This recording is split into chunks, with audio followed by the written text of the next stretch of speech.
Hello दोस्तों, आपका स्वागत है मेरे इस चैनल पे। इस चैनल पे हम झारखंड के जीके के बारे में पढ़ेंगे। और आज के जो दैनिक भास्कर के जो न्यूज़पेपर है उसमें सबसे फ्रंट पेज में पहला हमारा दिया हुआ जीके कि दुनिया के सबसे ऊंचे पुल से कश्मीर जाना आसान है ना।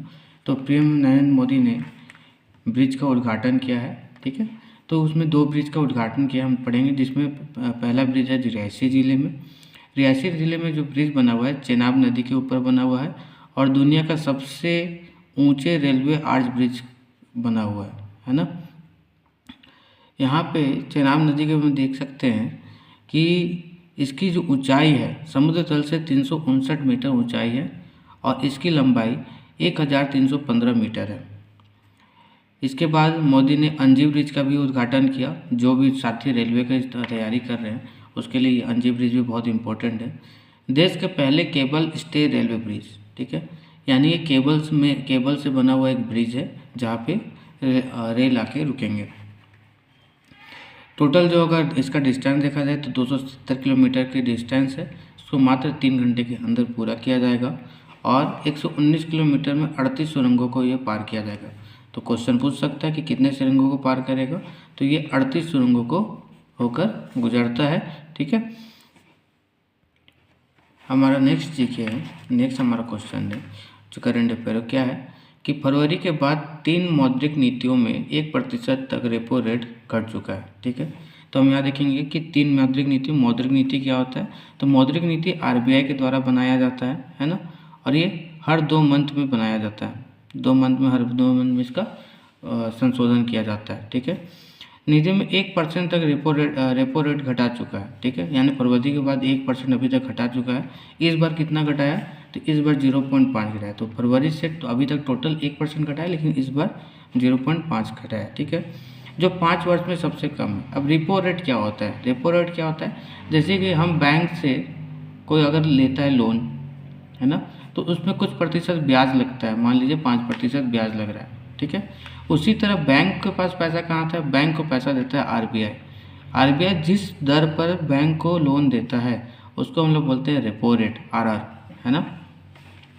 तो हम लोग देख सकते हैं कि अगर आरबीआई बैंक को सस्ता लोन देगा तो बैंक लोगों को सस्ता लोन देगा, जिससे अगर सस्ता लोन देगा तो क्या होगा कि लोगों के पास पैसा पहुंचेगा, लोग खर्च करेंगे और अर्थव्यवस्था में सुधार इससे आता है। इसमें हम देख सकते हैं कि इसमें हमारा जो होम लोन है वो सस्ता होगा और ऑटो लोन ये भी हमारे यहाँ पे सस्ता होगा। नेक्स्ट हम देख सकते हैं आरबीआई ने कहा है, आरबीआई ने कैश रिजर्व रेशियो यानी जिसको हम लोग सीआरआर कहते हैं उसमें 1% की कटौती हुई। सीआरआर क्या है कि अगर एक बैंक है ना, तो लोग इससे क्या करते हैं, लोग यहाँ बैंक में पैसा जमा करते हैं और बैंक फिर उनको लोन देता है। ठीक है, तो बैंक को हमेशा अपने पास कुछ पैसा रिजर्व के रूप में रखना होता है, उसी को हम बोलते हैं कैश रिजर्व रेशियो। ठीक है, कैश रिजर्व रेशियो में क्या हो गया कि अगर इसमें बोल दिया कि बैंक को 18% अपने पास हमेशा कैश के रूप में रखना है। ठीक है, उसमें 1% की कटौती हो गई है ना। 1% कटौती यानी कि अब अगर पहले 18 रखा जाता था तो अब 17% रखा जाएगा, और जिससे क्या होगा कि लोग जो बैंक है लोगों को और अधिक सस्ता लोन दे सकता है और अधिक रुपयों का लोन दे सकता है, जिससे लोगों के पास क्या होगी, पैसे की पहुंच होगी। इससे 4%, पहले ये 4% था, 18% नहीं, मैंने एग्जांपल दिया था, ये पहले 4% था, उसे अब कितना कर दिया गया, 3%, यानी कि बैंक को अब अपने पास कैश के रूप में 3% का पैसा रखना पड़ेगा। यह कटौती कब से शुरू होगी, तो सितंबर से होगी और 4 चरणों में होगी, जिसमें हर चरण में 0.25% की कटौती की जाएगी। अनुमान है कि इससे नवंबर 25 तक बैंकिंग तंत्र में 2.5 लाख करोड़ रुपए की पूंजी आएगी, और इससे पता चल रहा है कि इससे क्या होगा, बैंकिंग तंत्र में कितना पैसा आ जाएगा, तो बोल रहा है कि 2.5 लाख करोड़ रुपए का पूंजी आएगी। इससे बैंक बड़े कॉरपोरेट को कर्ज दे पाएंगे। जैसे मैंने बताया कि अगर उनके पास पैसा कम रखना है रिजर्व, तो उनको क्या करना होगा, तो पैसा को आराम से वो लोन के रूप में दे सकती है, जिसे कॉरपोरेट को लोन मिल सकते हैं। अप्रैल में महंगाई दर घटकर 3.16 रह गई, जो मार्च में 3.4% की देख रहे हैं हम लोग। अप्रैल में क्या हो गया कि मार्च में जो महंगाई थी वो थोड़ा घट रहा है, और इसे महंगाई को और कम करने के लिए ये सारी नीतियाँ की जा रही है। केंद्रीय बैंक ने 2026 के देश के जीडीपी को दर को 6.5% रकम बोल रखी है। अब देखिए यहाँ पर पढ़ना क्या है कि केंद्र बैंक ने क्या हुआ, केंद्र बैंक यानी सेंट्रल बैंक यानी आरबीआई ने क्या कहा है कि देश की जीडीपी जो है, ठीक है, उसकी दर कितनी होनी चाहिए, 6.5%। बहुत ही इंपॉर्टेंट है। 2026 तक का अनुमान किया जो रखा गया है वो कितना रखा गया है, 6.5%। यहाँ हम देख सकते हैं कि इनसे किसे, तो बोले शेयर मार्केट के 5 बड़े सेक्टर जिन्हें रेपो रेट घटने से सबसे ज़्यादा लाभ, रियल इस्टेट में बहुत ज़्यादा लाभ मिलेगा, बैंकिंग सुविधा में बहुत लगेगा, बैंकिंग के क्षेत्र में जो लोग जुड़े हैं उनको लाभ मिलेगा, ऑटो सेक्टर में जब बहुत अधिक लाभ मिलेगा, और एफएमसीजी को भी बहुत ज़्यादा लाभ मिलेगा। हमारा अगला क्वेश्चन देख सकते हैं कि कनाडा के पीएम कॉर्निनियकन, ठीक है, तो जहाँ तक अभी G7 समिट की बात कर रही थी कि जो यहाँ पे अभी मीटिंग किया जा रहा था G7 का, उसमें भारत को अभी तक आमंत्रण नहीं किया गया था, और इसे लेके बहुत सारे विपक्षी दल और बहुत सारे लोग भारत की एक विफलता के रूप में गिनती कर रहे थे। लेकिन यहाँ पे हम देख सकते हैं कि अब G7 की मीटिंग में प्रधानमंत्री नरेंद्र मोदी को बुलाया गया है और अब इसकी मीटिंग होगी। अब जबकि भारत इसका परमानेंट सदस्य नहीं है, इस बात को याद रखना में कि भारत G7 का परमानेंट सदस्य नहीं है। नेक्स्ट हम देख सकते हैं मुख्यमंत्री जी ने हमें कहा है कि जब क्रिकेटर धोनी खेती कर सकते हैं तो हम क्यों नहीं, है ना। तो कह रहे हैं कि धोनी खेती करते हैं और खेती करके वो लाभ कमा रहे हैं, तो बाकी लोगों, जनता लोग को भी क्या करना चाहिए, जितने भी लोग हैं उनको खेती करना चाहिए।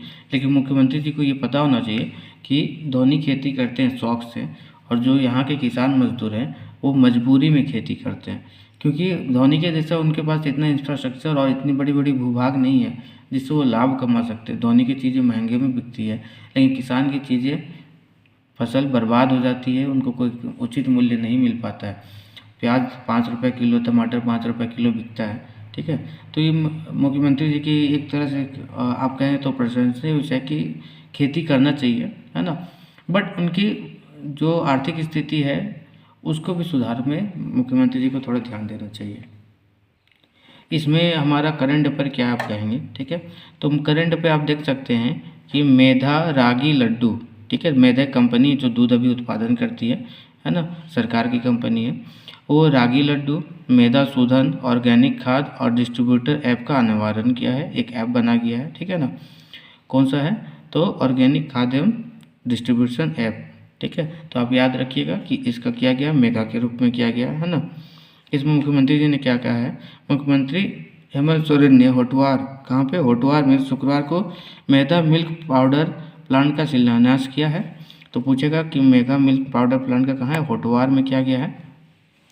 उन्होंने हरिवंश टाना भगत स्टेडियम में मौजूद 2500 से ज़्यादा किसान के डेयरी से जोड़कर रोजगार बढ़ाने व पर्यावरण रक्षा का आह्वान किया है।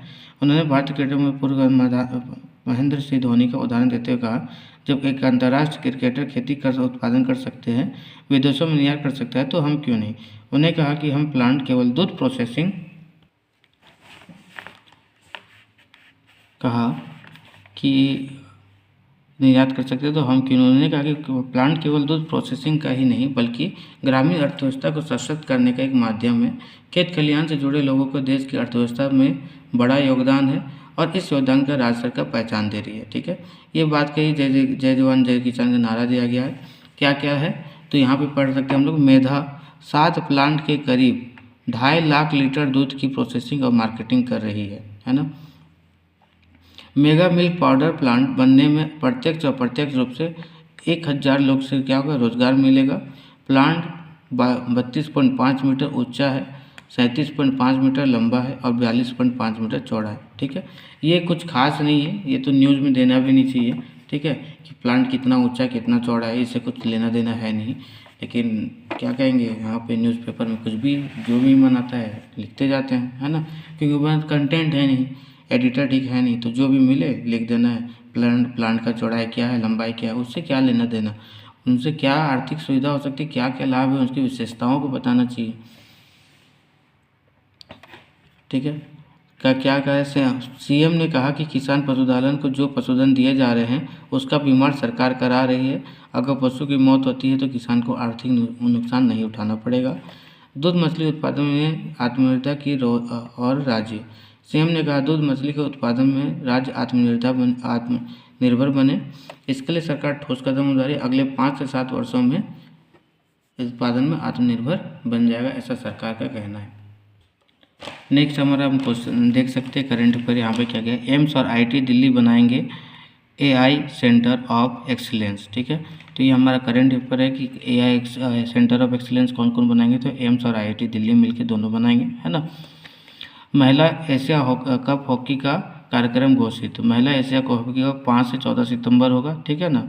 भारत को पूल बी में जापान, थाईलैंड और सिंगापुर से होगा, ठीक है। अब हम लोग पढ़ सकते हैं अगला हमारा जो है, मंगलम बिरला को ग्लोबल लीडरशिप अवार्ड मिला है। तो पूछेगा कि ग्लोबल लीडरशिप अवार्ड किसे मिला है, तो मंगलम बिरला को मिला है ना। कुमार मंगलम बिरला को वाशिंगटन डीसी में हुए 8वें USISPF लीडरशिप सम्मेलन ग्लोबल लीडरशिप अवार्ड से सम्मानित किया गया है। तो ये भी बहुत महत्वपूर्ण क्वेश्चन है, ये भी आपके एग्जाम में आ सकता है। आंध्र में महिलाओं को नाइट शिफ्ट करने की अनुमति, है ना। तो अब सरकार ने क्या किया है कि जो महिलाएं हैं उनको नाइट शिफ्ट करने की अनुमति दी है और उन्होंने उसकी सुविधा भी प्रदान की है। दुनिया के सबसे ऊंची रेलवे ब्रिज, इसके बारे में हमने पढ़ा है, अभी यहाँ पढ़ा है। आप इस क्वेश्चन का आंसर दें। यह तस्वीर दिया हुआ है, इस तस्वीर को देख के हमें बताना है कि इस तस्वीर सबसे साफ नदी है तो ये कहाँ पे है, किस जगह पे स्थित है, ठीक है। नेक्स्ट हमारा करंट अफेयर है, जल्द शुरू होगी बेकन फैक्ट्री स्टॉलर सेक्शन की स्थिति 80% तक बेहतर होगी, है ना। तो हमें इसमें कुछ ज़्यादा नहीं है, ये जानना है कि रांची के कांके में स्थित है ये, है ना। वो क्या है, राजकीय बेकन फैक्ट्री है, ठीक है। तो इसका पुनरुद्धार किया जा रहा है, किसके द्वारा किया जा रहा है, तो ICAR के द्वारा किया जा रहा है, ठीक है। और इसमें कुछ ज़्यादा जानने की ज़रूरत हमें नहीं है। आज का न्यूज़ हमारा यहीं पे समाप्त होता है। यहाँ पे कुछ क्वेश्चन दिए गए हैं, आप स्क्रीन को पॉज करके इसका क्वेश्चन का आंसर दें, ठीक है। क्वेश्चन नंबर चैलेंज 34 है, क्वेश्चन नंबर 1 2 3 4 5। इसका ऑप्शन आपको क्वेश्चन के साथ आप इसका आंसर कैसे देना है, तो आप क्वेश्चन नंबर 1 लिखें और उसके बाद उसका आंसर लिखें। उसी तरह क्वेश्चन नंबर 2 लिखें और उसका आंसर लिखें। ऐसे करके इसका आंसर मुझे आप कमेंट बॉक्स पे दे सकते हैं। धन्यवाद। फिर मिलेंगे कल इसी समय पे, इसी चैनल पे, झारखंड के करंट अफेयर को लेके। यहाँ पे आपको सिर्फ उसी खबरों को बताया जाएगा जो आपके एग्ज़ाम के लिए लाभदायक है, बाकी सब्जेक्ट को नहीं बताया जाएगा। साथ ही साथ आप धीरे धीरे ये भी सीख पाएंगे कि न्यूज़पेपर को किस प्रकार से पढ़ा जाता है। धन्यवाद।